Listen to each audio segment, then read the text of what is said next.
Genesis is making a big effort to bring many more models to the UK market, having only been here for a couple of months now. Now this car is the GV80, it's its new flagship SUV, and it aims to bring a premium take into what is a very busy segment. The question is, can this car make a name for itself on top of establishing Genesis as a brand in the UK? That's what we're here to find out.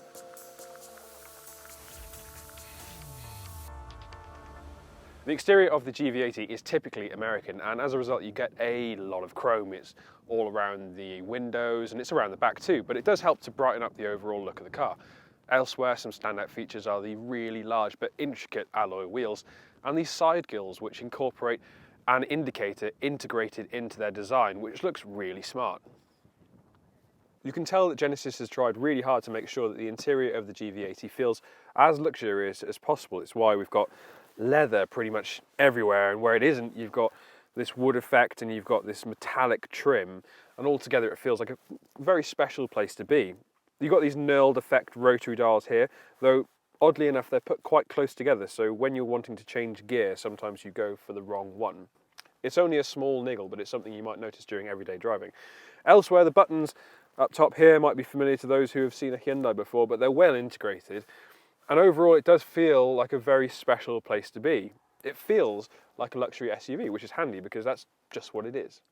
The high-end feel that you get from the front of the car is mirrored for those in the back, so you don't feel shortchanged if you are sitting in the rear of the GV80. These seats are really broad and comfortable, and there's not too much of a transmission hump, so the person sitting in the middle has plenty of room to stretch out too. In terms of legroom, not too bad. The seat is set a little bit further back than usual, and the headroom is excellent. You've also got individual controls for your heating and ventilation, and these rear seats are heated too. In the middle, you've got a nice large armrest with two decent sized cup holders as well. For a long journey, this is going to be a great place to be.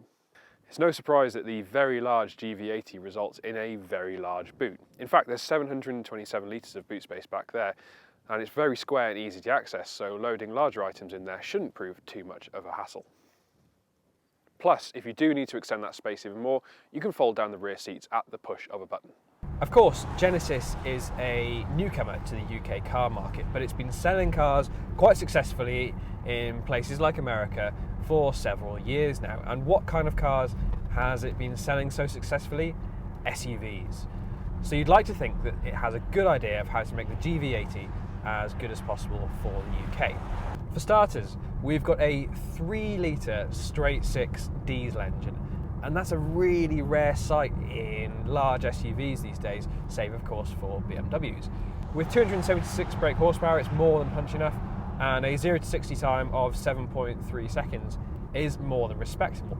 But performance aside, it's the luxurious air that this engine gives to the entire car that really does help. So rather than having some piddly 4-cylinder thrumming away ahead of you, you've got this really nice, silky, responsive 6-cylinder.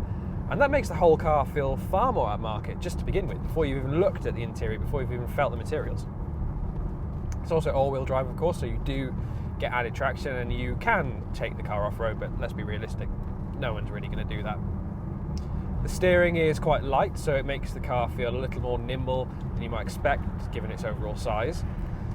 And again, because it's such a large car, you'd think it might be difficult to pilot, but it's not too bad. On smaller lanes, you do notice its dimensions somewhat, but for most of the time, it's not too much to contend with. This car doesn't ride on air, though you might think it should. And to be fair, the ride isn't too bad.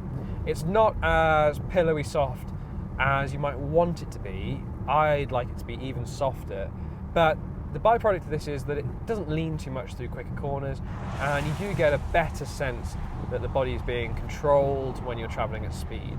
Genesis has also fitted the GV80 with active noise cancellation, and basically what that does is monitor the interior noise and balances it out so that it's quieter, and it isolates more of the engine and road noise from entering into the cabin. It's worked quite successfully too. The engine, when you press on, does come through to the cabin, but it's nice. It's a nice tone to hear, and there's not too much road noise and there's not too much wind noise as you expect for a car of this type, and that means that on longer journeys this car's going to be super comfortable. When it comes to efficiency, Genesis claims around about 33 mpg, and that's pretty much on the money for a car of this size with a diesel engine. We'd expect to see around the 30 mark. Of course, around town and during shorter journeys, you're probably going to see somewhat lower than that. But on longer journeys, particularly on the motorway, around 30 to the mid-30s will be what you'll expect to see.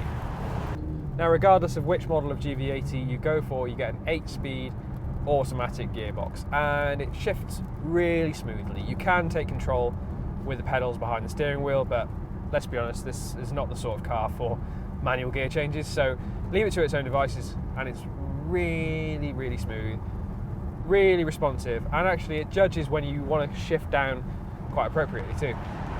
To establish a foothold in the UK, Genesis is going to have to start making some cars which make a real impact, and the GV80 feels like it could be one such vehicle. It's really luxurious, it's nice to drive, and the addition of a straight 6 engine really does help elevate the overall package. Though it still remains as a slightly left field choice compared to cars from BMW and Mercedes, if you are after a high-end luxurious SUV that goes against the norm, then the GV80 could be one such vehicle. Thank you for watching this new car review on the Genesis GV80. Now, what do you think of it? Would you pick it against a BMW or a Mercedes rival? Let us know what you think in the comments below. And while you're here, please remember to subscribe to the motors.co.uk YouTube channel, and you hit that bell icon so you're notified every time we put up a new video.